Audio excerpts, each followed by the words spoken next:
3 years ago, we started off with 6 chickens. 6. Only 6. Our very first year. One died. Rooster. Okay, let me explain. Hello guys, welcome to Cross Street Homestead. I'm Paul. My name is Rose.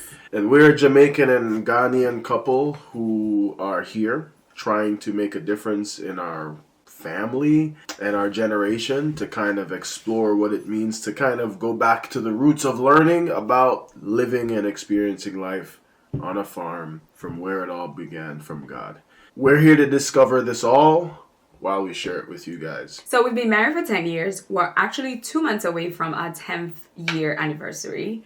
And after 2 kids living in New York City, we decided to relocate during the pandemic to Pennsylvania. We moved out of New York City to Pennsylvania because at that time we had 2 kids that we wanted to grow up in a country lifestyle. Now we have 3 gorgeous, beautiful, and intelligent children. They look like me.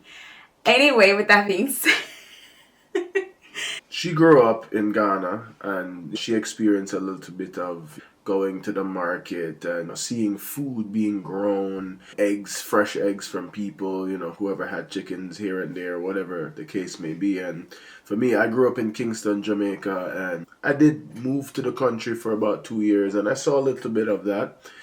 Cows, people walking them cows.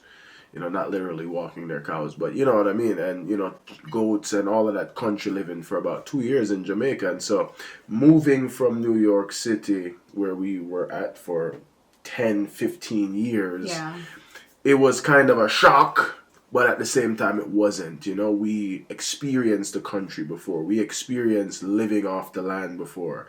Yeah. And we wanted our kids to experience a little bit of what we experienced. 3 years ago, we started off with 6 chickens. 6. Only 6. Our very first year. One died. Rooster. Okay, let me explain. The rooster didn't die. Bad. We got rid of the rooster because the rooster bad? was attacking the entire household. Like, negative energy vibes. Chop off him neck. Clearly, he's a high school teacher. Dead him dead. All right. So soup him tonina. I think they get it. We started a tradition of killing 1 chicken every year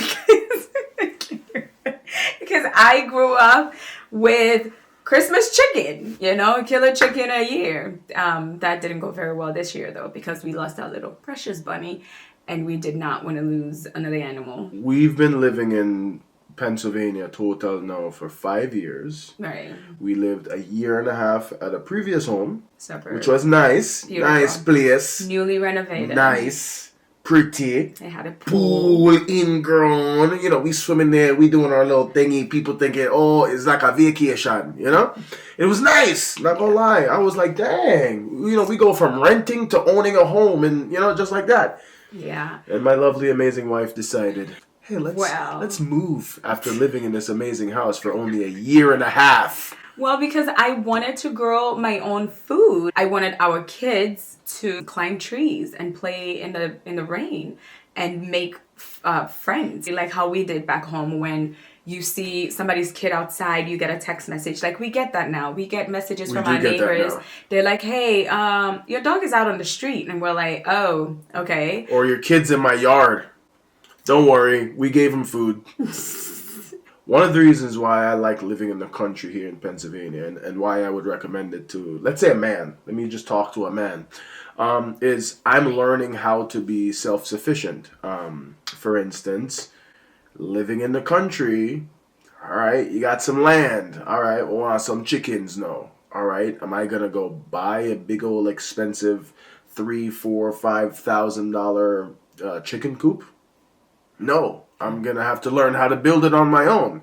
And so coming from New York, I literally could not even put a picture frame up because I was scared the landlord is going to be like, there's some holes in the wall. And like, I was trying to, the stud, what was a stud? I didn't know what a stud was. To be fair, if you leave a hole on the walls in New York City from renting, you would have to pay for it. All right, we need a chicken coop, so gotta learn how to build stuff, Literally, framing from stuff, scratch. like from scratch. From free Buying things the as well. concrete, no, the concrete to buy The brick. You know, we bought the bricks. It was like, all right, we need a foundation and literally the wood, you know, and all the things, and you know, so I had to learn. I had to do a lot of learning how to sustain this house. Yes, a lot of DIYs. Like YouTube University was our university. We did a lot of painting. We did a lot of renovating. We renovated a kitchen with the help of friends, and that's one of the oh my gosh, everyone here is like nice. Yeah. I mean, not that there aren't nice people in New York City or where we lived in the first house, but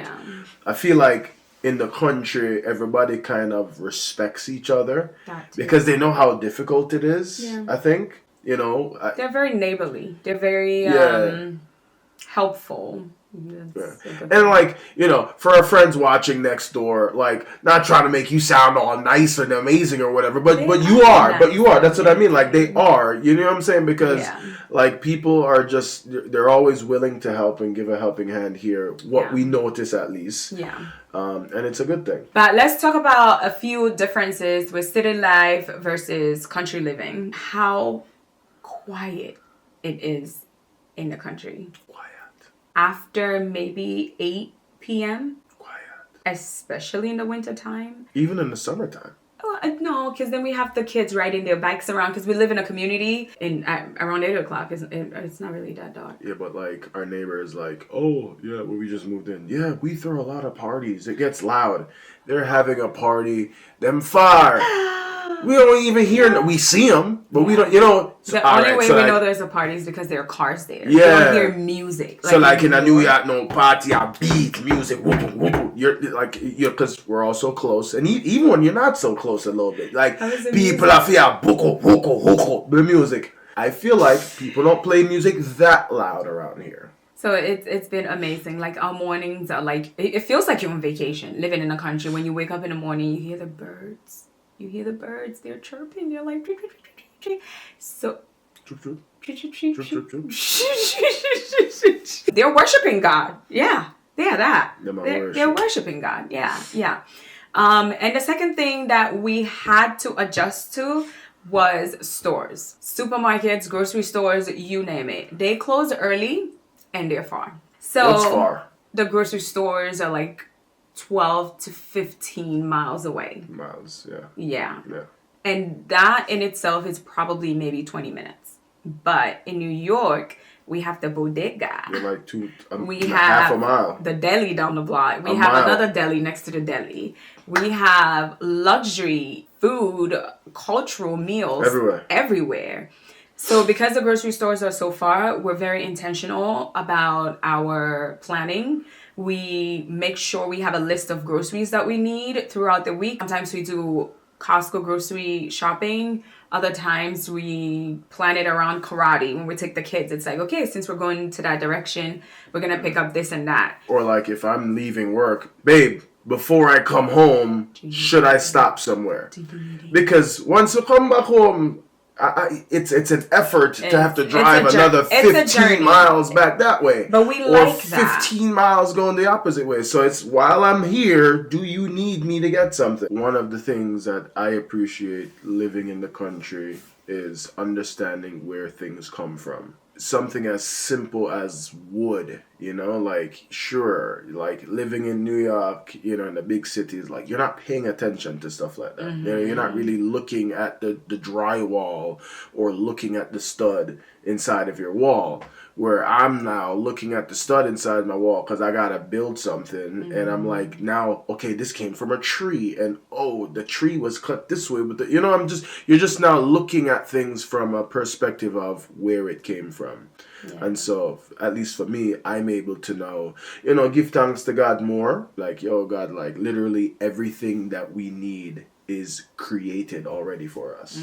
Like, everything's already here for us. We just need to figure out how to use it. I think for our kids, having the opportunity to grow up in the country, they're learning where their food comes from. Like, we grow our food from seeds. Like, they actually watch me order the seeds online, and they experience the seeds getting delivered and us planting them together and watering it. I think it's a great experience for them. They know where their food comes from. They know what good quality food is. They know what home cooked meals are. Follow this journey as we homestead. We DIY, we share our experiences along the journey with you. If this is something you're interested in, if this is some kind of content that excites you, go ahead and give us a follow. Follow my other page, Backwoods Jamaican. Well, let us know in the comments if this is something you are thinking about, if you would like to relocate from the city life to country living, because it's awesome and we're loving it. You should end it with a verse. All right. Top of your head. Are we going to do... Okay. Philippians 1 verse 6. Mm-hmm. For I am confident that he who began a good work in you will perfect it until the day of Christ. Jesus. Amen. A time for you buy a ring for your girlfriend and call her your queen. And if you don't know what I'm talking about, if you don't know what I mean, a time for you study why Christ and the whole church they not team. A team, no team, no.